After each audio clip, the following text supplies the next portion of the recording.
ഒരു കൊച്ചു ചോദ്യം ചോദിക്കട്ടെ. നിങ്ങളുടെ ആദ്യ കുർബാന ദിവസം ഓർമ്മയിലുണ്ടോ? ഡേറ്റും മാസവും വർഷവും ഒന്നും ഓർത്തില്ലെങ്കിലും കുഴപ്പമില്ല. ആദ്യ കുർബാനയുടെ ആ വെള്ള വസ്ത്രം, വിശുദ്ധിയുടെ വെള്ള വസ്ത്രം, കത്തിച്ച മെഴുകുതിരി കയ്യിൽ ആദ്യമായി ഈശോയെ സ്വീകരിച്ച ആ ഒരു ഓർമ്മ മനസ്സിലില്ലേ? എന്ത് സന്തോഷമായിരുന്നു അല്ലേ? എന്ത് ആനന്ദമായിരുന്നു. കർണന്മാർ ചിലപ്പോഴെങ്കിലും പറയാറുണ്ട്, കുഞ്ഞായിരിക്കുന്നതാണ് ഏറ്റവും നല്ലതെന്ന്. പ്രിയമുള്ളവരെ, മനസ്സിന് വളരെ കുളിർമ നൽകുന്ന ഒരു ഓർമ്മയാണ് ആദ്യ കുർബാനയുടെ ഓർമ്മകൾ, വിശുദ്ധിയുടെ ചൈതന്യത്തിൻ്റെ ഓർമ്മകൾ. നഷ്ടപ്പെട്ടു പോയ ദൈവകൃപയെ വീണ്ടെടുക്കുവാൻ ഈ ആത്മാഭിഷേകം ശുശ്രൂഷയിലൂടെ പന്തക്കുസ്തിക്കായിട്ട് ഒരുങ്ങുമ്പോൾ ഈശോ നമ്മളെ ശക്തിപ്പെടുത്തുകയാണ്. ഇന്ന് ഈശോ നമുക്ക് പകർന്നു നൽകുന്ന അഭിഷേക വചനം വിശുദ്ധ മത്തായിയുടെ സുവിശേഷം 3-ാം അധ്യായത്തിൻ്റെ 11-ാം തിരുവചനം. പരിശുദ്ധാത്മാവിനാലും അഗ്നിയാലും നിങ്ങളെ സ്നാനപ്പെടുത്തും. വിശുദ്ധ മത്തായിയുടെ സുവിശേഷം 3:11. പരിശുദ്ധാത്മാവിനാലും അഗ്നിയാലും നിങ്ങളെ സ്നാനപ്പെടുത്തും. പരിശുദ്ധാത്മാവ് അഗ്നിയായി നമ്മളിലേക്ക് ഇറങ്ങി വരുമ്പോൾ, അഗ്നി നമുക്കറിയാം വിശുദ്ധീകരിക്കുന്നതിൻ്റെ ഒരു അടയാളമാണ്.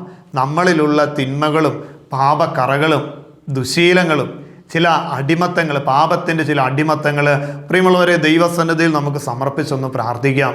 ആദ്യ കുർബാനയുടെ ചൈതന്യത്തിലേക്ക്, ആ നിഷ്കളങ്കമായ മനസ്സിൻ്റെ നൈർമല്യത്തിലേക്ക് കടന്നു വരുവാൻ ദൈവമേ ഞങ്ങളെല്ലാവരെയും അനുഗ്രഹിക്കണമേ. ഞങ്ങളിലുള്ള പാപക്കറകളെല്ലാം കഴുകണമേ, വിശുദ്ധീകരിക്കണമേ. നമുക്ക് പ്രാർത്ഥിക്കാം. പരിശുദ്ധാത്മാവായ ദൈവമേ, അങ്ങയുടെ അഗ്നിയാൽ ഞങ്ങളുടെ ജീവിതത്തെ വിശുദ്ധീകരിക്കണമേ, സ്നാനപ്പെടുത്തണമേ. ഒരു പുത്തൻ അഭിഷേകം നൽകി ഞങ്ങളെല്ലാവരെയും കാത്തുകൊള്ളണമേ. ഇന്നേ ദിനം പ്രത്യേകമായിട്ട് പാപബന്ധനത്തിലായിരിക്കുന്ന എല്ലാവരെയും, കുമ്പസാരത്തിൽ നിന്ന് അകന്നു നിൽക്കുന്നവരെ നമുക്ക് പ്രത്യേകം സമർപ്പിക്കാം. നമ്മുടെ ഭവനങ്ങളിൽ അപ്രകാരം ആരെങ്കിലും ഉണ്ടെങ്കിൽ അവരെ പ്രത്യേകമായിട്ട് ചേർത്ത് വെച്ച് പ്രാർത്ഥിക്കാം.